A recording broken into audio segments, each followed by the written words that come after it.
नमस्कार। Population geography की श्रृंखला में, जनसंख्या भूगोल की श्रृंखला में पिछले वीडियो में थ्योरीज ऑफ पॉपुलेशन ग्रोथ में डाइट थ्योरी जब हम पढ़ रहे थे थॉमस डबले की, उसमें लास्ट पॉइंट छूट गया था कि वह समाज जो इन दोनों के बीच में रहता है, इन दोनों के बीच में कहने का मतलब हुआ कि जहाँ पर फूड सप्लाई न मतलब कि न कमी हो, मतलब लाइक ऑफ फूड सप्लाई भी ना हो, न ज़्यादा, न फूड सप्लाई की अधिकता हो, न कमी हो, के बीच वाला हिस्सा।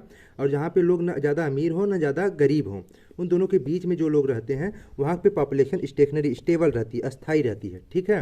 और कास्ट्रो ने डबले की थ्योरी को विस्तार हाईलाइटेड किया था आगे जाकर। कास्ट्रो ने डबले की जो मतलब पॉपुलेशन ग्रोथ थ्योरी है उसके प्रोटीन का एग्जाम्पल देकर कि हाई प्रोटीन वाले जो व्यक्ति रहेंगे उसमें प्रोटेक्शन मतलब कम पाया जाएगा, रिप्रोडक्शन कम पाया जाएगा, फर्टिलिटी, और जो कम प्रोटीन खाते हैं लोग उनमें प्रोटेक्शन अधिक पाया जाता है, रिप्रोडक्शन। आइए अब हम पॉपुलेशन ग्रोथ थ्योरी में हर्बर्ट स्पेंसर के बारे में समझते हैं। तो हर्बर्ट स्पेंसर, ध्यान दीजिएगा, इन्होंने ही survival of the fittest word दिया था और ये डार्विन के प्रभावित होकर survival of the fittest word दिए थे। इनकी जो थ्योरी थी वह शेडलर और डबले की समान ही थी। जो शेडलर डबले की पॉपुलेशन ग्रोथ की थ्योरी थी उसी पे आधारित थी, और इनकी जो थ्योरी थी वो नेचुरल ग्रोथ पर आधारित थी, मतलब कि जो फर्टिलिटी और डेथ थी उसी पे आधारित थी इनकी। ठीक है, मतलब प्राकृतिक वृद्धि पे ही आधारित इनकी थ्योरी थी। ये हर्बर्ट स्पेंसर जो थे वो ब्रिटिश फिलोसफर थे, हर्बर्ट स्पेंसर। और हर्बर्ट स्पेंसर के according to the Herbert Spencer, मतलब हर्बर्ट स्पेंसर के अनुसार पॉपुलेशन को कंट्रोल करने का उत्तरदायित्व प्रकृति, नेचर स्वयं संभालती है, और ह्यूमन मतलब मनुष्य जो है इससे मुक्त रहता है, फ्री रहता है। कहने का अर्थ ये हुआ, वो ये कहते थे कि जैसे जो पॉपुलेशन है, जो इनके इंक्रीज और डिक्रीज वाली जो भी स्थिति है वह नेचर खुद उसका जिम्मेदारी लेती है, रिस्पॉन्सिबिलिटी जो है वो नेचर खुद लेती है। आप ऐसे समझिएगा, जैसे आपके घर में जो पिता मतलब दादा दादी होते हैं वह आपके छोटे बच्चों का रिस्पॉन्सिबिलिटी खुद लेते हैं, मतलब कि जो घर में बड़ा सदस्य होता है वह उन्हीं के अंडर में सभी बच्चे रहते हैं, तो बच्चे जो रहते हैं घर के अंदर वह मुक्त रहते हैं, फ्री रहते हैं। उसी प्रकार की नेचर जो है वह खुद हमारी क्या कहते हैं कि ह्यूमन पॉपुलेशन को क्या कहते हैं कि फ्री रखती है। ह्यूमन पॉपुलेशन कोई मतलब नहीं रहता, इसलिए कहते हैं ना कि ये सर्वाइवल ऑफ द फिटेस्ट की बात रखते हैं बार बार। तो ये प्रकृति पे ज़्यादा फोकस करते हैं कि पॉपुलेशन का कंट्रोल करने का उत्तरदायित्व प्रकृति स्वयं संभालती है और ह्यूमन इससे मुक्त रहता है, मतलब मनुष्य इससे मुक्त रहता है। तो रिस्पॉन्सिबिलिटी जो है नेचर का खुद का रहता है और ह्यूमन जो है एकदम मस्त रहता है, घूमता रहता है। इसे अकॉर्डिंग टू स्पेंसर के अनुसार जैसे जैसे मनुष्य व्यक्तिगत, ध्यान दीजिएगा, जैसे जैसे मनुष्य जो है ह्यूमन जो है व्यक्तिगत मतलब पर्सनल, साइंटिफिक मतलब वैज्ञानिक और इकोनॉमिक डेवलपमेंट में अपना ध्यान मतलब कि देता है, मतलब आर्थिक विकास की ओर अपना ध्यान देता है, तो उसकी जो संतानोत्पत्ति की मनोवृत्ति होती है, मतलब संतानोत्पत्ति मतलब रिप्रोडक्शन की जो इंटरेस्ट होता है वह क्षीण हो जाती है, वीक कमी आने लगती है और प्रजनन क्षमता में कमी होती जाती है। कहने का अर्थ हुआ कि जैसे जैसे मनुष्य व्यक्तिगत, personal, scientific and economic development की तरफ ध्यान देने लगता है, कि अपने विकास की तरफ ध्यान देने लगता है, तो उसका जो इंटरेस्ट होता है रिप्रोडक्शन में वीक होने लगता है, कमजोर होने लगता है, और रिप्रोडक्टिविटी कैपेसिटी जो रहती है मतलब प्रजनन क्षमता रहती है वो भी डिक्लाइन करने लगती है, मतलब कम होती जाती है। कारण ये होता है इसके पीछे क्योंकि जब व्यक्ति इन चीज़ों मतलब पर्सनल, साइंटिफिक और इकोनॉमिक डेवलपमेंट की ओर संलग्न होता है, मतलब लगा रहता है, तो व्यक्ति मतलब पर्सन को हार्ड वर्क अधिक करना पड़ता है, मतलब अधिक परिश्रम करना पड़ता है, और अधिक परिश्रम करने की वजह से उसके खाली समय भी कम मिलता है, इसलिए उसकी रिप्रोडक्टिव कैपेसिटी डिक्लाइन होने लगती है, और इंटरेस्ट जो रिप्रोडक्शन के लिए रहता है मतलब कि संतान उत्पत्ति के लिए जो मनोवृत्ति रहती है वो भी कमजोर होती जाती है। ये आपका हर्बर्ट स्पेंसर के बारे में। आगे बढ़ते हैं हम डेविड रिकार्डो, जो कि सेल्बस में यूजीसी के, तो डेविड रिकार्डो के बारे में समझने की कोशिश करते हैं। तो डेविड रिकार्डो क्या कहते हैं इसे आप समझने की कोशिश करिएगा। डेविड रिकार्डो, जिनका जन्म 1772 में 1823 में इनकी मृत्यु हुई थी, ये नॉर्मेटिव मॉडल मतलब आदर्श मॉडल देते हैं। ये ब्रिटिश पॉलिटिकल थे, मतलब कि ब्रिटिश के थे और पॉलिटिकल इकोनॉमिस्ट थे। ठीक है, इकोनॉमिस्ट थे, ब्रिटिश इकोनॉमिस्ट थे। ध्यान दीजिएगा, Ernest political economist Adam Smith जो फादर ऑफ इकोनॉमिक्स कहे जाते हैं उनके साथ ही थे। ठीक है, और ये इकोनॉमिस्ट थे, एक तरह अर्थशास्त्री थे डेविड रिकार्डो। तो इन्होंने क्या दिया, इनकी जो बुक थी the principle of political economy and taxation 1817 में, इसी में इन्होंने पॉपुलेशन ग्रोथ की थ्योरी के तहत अपनी बात को रखा। ये कहते थे ये relation between population growth and wages, कहने का अर्थ हुआ कि इन्होंने जनसंख्या वृद्धि और वेजेस मतलब जो वेतन मजदूरी मिलता है मेहनताना लोगों का, जो श्रमिक वेतन मिलता है, उसके बीच में रिलेशन संबंध बताने की कोशिश करते हैं। तो सबसे पहले ये चार्ट के समझने की कोशिश करेंगे, बहुत अच्छे समझ में आएगा। चार्ट में ध्यान दीजिएगा, लेबर की बढ़ती मांग मतलब डिमांड से वेजेस वेतन में वृद्धि होती है। आप ऐसे समझिएगा, जैसे मान लीजिए किसी इंडस्ट्री में कोई उद्योग है, उसमें लेबर मतलब कि जो श्रमिक हैं या श्रमिक की जो मांग डिमांड है वह बढ़ गई है। मान लीजिए कोई इंडस्ट्री है, उसमें श्रमिक की मांग डिमांड बढ़ गई है, तो लेबर का वेजेस मतलब लेबर का जो वेतन है वो भी बढ़ाया जाता है। जब देखिए ऐसे नहीं कहते कि जब कि और व्यक्तियों की जरूरत है, कहते हैं जब श्रमिकों की जरूरत होती है कहते हैं और पैसा बढ़ाया जाए तो और लोग आएंगे, तो उसमें क्या होता है वेतन बढ़ जाता है। ठीक है, तो मान लीजिए किसी इंडस्ट्री में लेबर की मांग मतलब डिमांड बढ़ गई है तो लेबर का वेजेज मतलब वेतन मेहनताना भी बढ़ाया जाता है। ठीक, पहली चीज ये बताते हैं, तो इंक्रीज इन द वेजेज।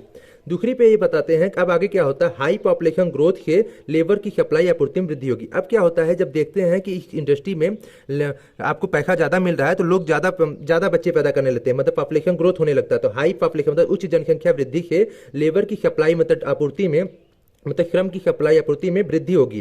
कहने का अर्थ हुआ कि अब बच्चे ज़्यादा पैदा करने लगे, अर्थात जनसंख्या ज़्यादा होने पर अब जनसंख्या ज़्यादा होगा, पॉपुलेशन अधिक होने लगेगी, तो लेबर की जो संख्या होती है मतलब कि नंबर होते हैं उसमें वृद्धि होने लगती है ना, ग्रोथ होने लगता है।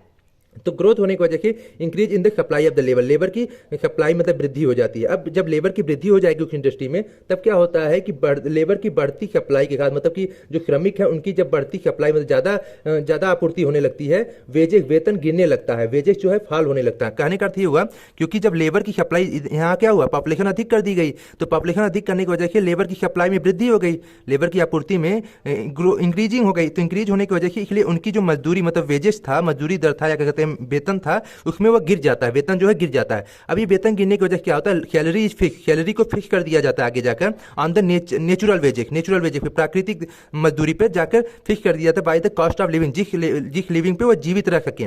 कहने का अर्थ हुआ, देखिए आप ऐसे समझिएगा यहाँ पे वेतन निर्वाह की लागत द्वारा शासित प्रकृति मजदूरी पर तय होता है। कहते हैं मतलब वेतन निर्वाह मतलब कि कॉस्ट ऑफ लिविंग, जिस लिविंग पे वो जीवित रह सकते हैं ऐसा उनको लागत मतलब निर्धारित कर दिया जाता है प्रकृति मजदूरी जिसपे वह जीवित रह सकते हैं। मतलब अर्थात कोई लेबर कितने पैसे में वेजेस में अपना जीवन यापन कर सकता है, कहते हैं कि अपना खर्चा पानी चला सकता है, उतना एक फिक्स कह सकते हैं कि सैलरी कर दी जाती है। ठीक है, तो ये बात आगे बढ़ती है। इससे जब फिक्स सैलरी होती है तो पूंजी का संचय मतलब कैपिटल ऑफ एक्यूमुलेशन स्टॉप हो जाता है, मतलब कि जब जितना व्यक्ति कमा रहा है उतने में उसका खर्चा चला जा रहा है तो क्या बचाएगा, तो कैपिटल ऑफ एक्यूमुलेशन मतलब पूंजी का संचय रुक जाता है। ठीक है, ये खतरनाक स्थिति है। ध्यान दीजिएगा, इनकी और आगे बात समझने की कोशिश करते हैं। ये चीज़ें बहुत ही इंपॉर्टेंट है, समझने की कोशिश करिएगा। ये कहते हैं कि प्रॉफिट और इन्वेस्टमेंट का स्रोत, कहने का मतलब ये हुआ कि जब व्यक्ति पहली स्थिति में क्या था, लेबर की बढ़ती मांग की वेजेस में वृद्धि हुई, तो लेबर की जब मांग बढ़ रही थी मतलब किसी इंडस्ट्री में लेबर की मांग बढ़ रही थी तो उस समय वेतन को बढ़ाया गया था। तो कहते हैं जब वेतन को बढ़ाया जाएगा तभी ना लाभ होगा। तो पहली चीज़ ये बताते हैं, इस चीज़ को ध्यान दीजिएगा, प्रॉफिट मतलब जब प्रॉफिट होगा तभी तो हम मतलब वेतन जब व्यक्ति को ज़्यादा मिलेगा, किसी व्यक्ति को मान लीजिए 50,000 है वेतन पा रहा है तो वो 10,000 उसका खर्चा है तो 40,000 बच रहा है तो वह उसी इन्वेस्ट करेगा ना। तो प्रॉफिट जब उसकी होगा 40,000 का तो मतलब आपका इन्वेस्टमेंट वो भी करेगा। तो कहते हैं कि प्रॉफिट जो है इन्वेस्टमेंट का स्रोत है, लाभ जो है निवेश का स्रोत है। और फिर जब हम निवेश जहाँ करते हैं तो निवेश के जो है इन्वेस्टमेंट से कैपिटल एक्यूमुलेशन मतलब पूंजी का संचय होता है। ठीक है, पहले हम प्रॉफिट की एक्यूमुलेशन करेंगे फिर इन्वेस्टमेंट करेंगे जहाँ पर उसकी कैपिटल एक्यूमुलेशन होगा, पूंजी का संचय होगा और पूंजी के संचय से उत्पादन में वृद्धि होती है, मतलब इंक्रीजिंग द प्रोडक्शन, उत्पादन में आपकी वृद्धि होगी, मतलब प्रोडक्शन में वहाँ के उत्पादन अधिक मिलेगा। दूसरे शब्दों में समझिए, जब व्यक्ति लाभ कमाता है तो उसकी इन्वेस्टमेंट करता है। मान लीजिए कि 100 रुपये वो कमा रहा है और 40 रुपये उसका खर्चा, तो 60 रुपये बचा ना, तो 60 रुपये वो इन्वेस्टमेंट कर दिया। तो इन्वेस्टमेंट मतलब कि निवेश कर दिया, तो जहाँ पे वो निवेश करता है तो उसके वहाँ की कुछ उत्पादन मिलता है, उसके प्रॉफिट होती है। तो ग्रोथ ऑफ कैपिटल, उसकी जो वहाँ का जो उत्पादन हो रहा है उसकी पूंजी में वृद्धि करती है, जिसकी जो कैपिटल होता है उसकी पूंजी में वृद्धि करती है। तो उसकी पूंजी में वृद्धि के साथ साथ ग्रोथ ऑफ द आउटपुट, उस कंट्री का आउटपुट भी अच्छा बनता है। ठीक है, वो आउटपुट भी अच्छा देता है। तो ये आपका डेविड रिकार्डो की बात हुई। आगे बढ़ते हैं, हम कार्ल मार्क्स को समझने की कोशिश करते हैं। कार्ल मार्क्स भी पॉपुलेशन ग्रोथ की रिलेटेड थ्योरी देते हैं। वास्तव में ये तो सोशियोलॉजिस्ट थे, ध्यान दीजिएगा कार्ल मार्क्स के बारे में, बहुत ही इंपॉर्टेंट है कार्ल मार्क्स। तो कार्ल मार्क्स जर्मनी के थे। ठीक है, इनका जन्म जो है 1818 में जर्मनी में हुआ था, मृत्यु जो है लंदन इंग्लैंड में हुआ था। कार्ल मार्क्स का पूरा नाम कार्ल हेनरिच मार्क्स था। ठीक है, कार्ल हेनरिच मार्क्स था।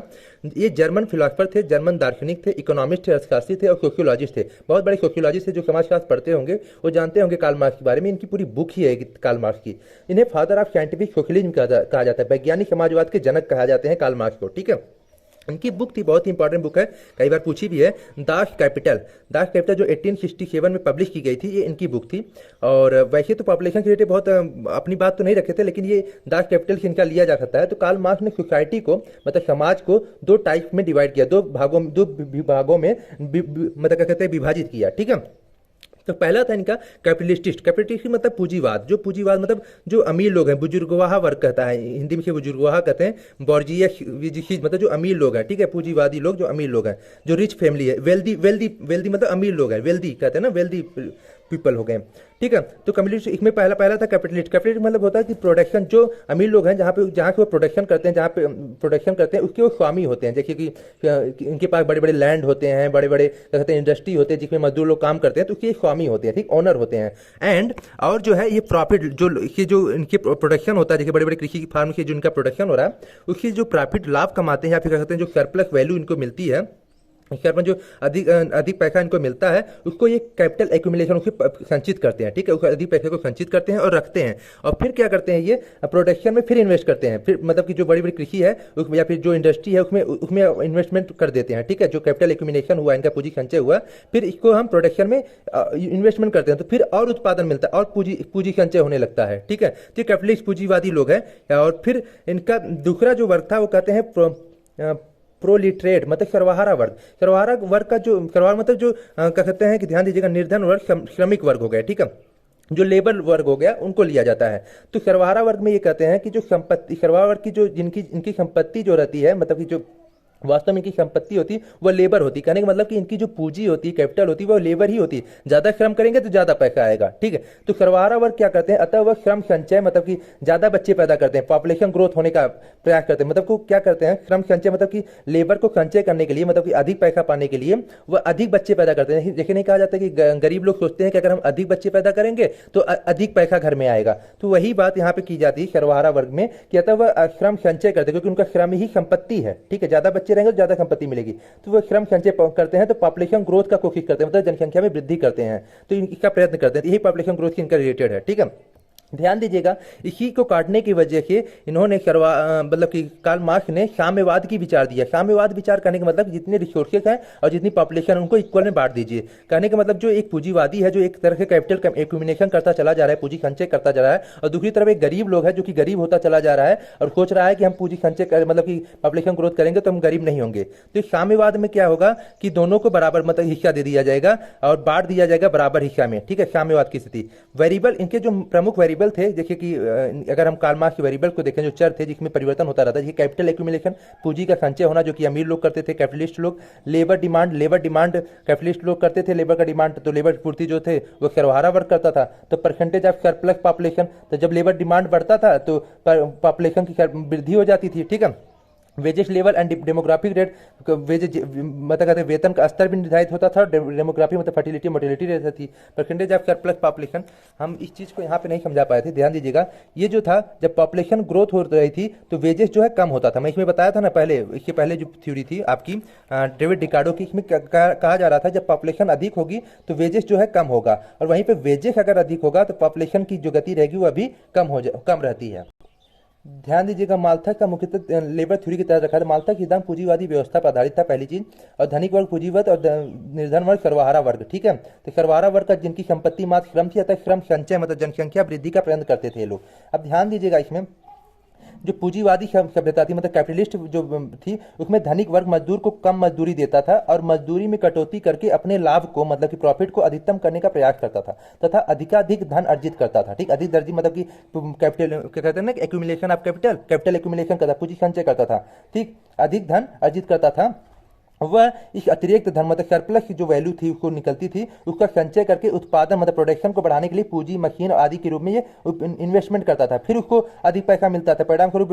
तो ये क्या होता था कि पूंजीवादी वर्ग जो था वो अमीर होता, मतलब कैपिटलिस्टिक जो वर्ग था वह अमीर होता चला जाता। दूसरी तरफ मजदूर वर्ग था, उचित मजदूरी से कम मजदूरी मिलती थी, जो उसकी कहते थे नेचुरल वेजेस थे उसके भी कम मिलते थे, मतलब कॉस्ट ऑफ लिविंग मतलब जिस पे वह जीवित रह सके उतना ही उसको मिलता था, मतलब गरीब वर्ग को। तो उचित मजदूरी से कम मजदूरी मिलने के कारण उनका जीवन स्तर नीचा बना रहता था।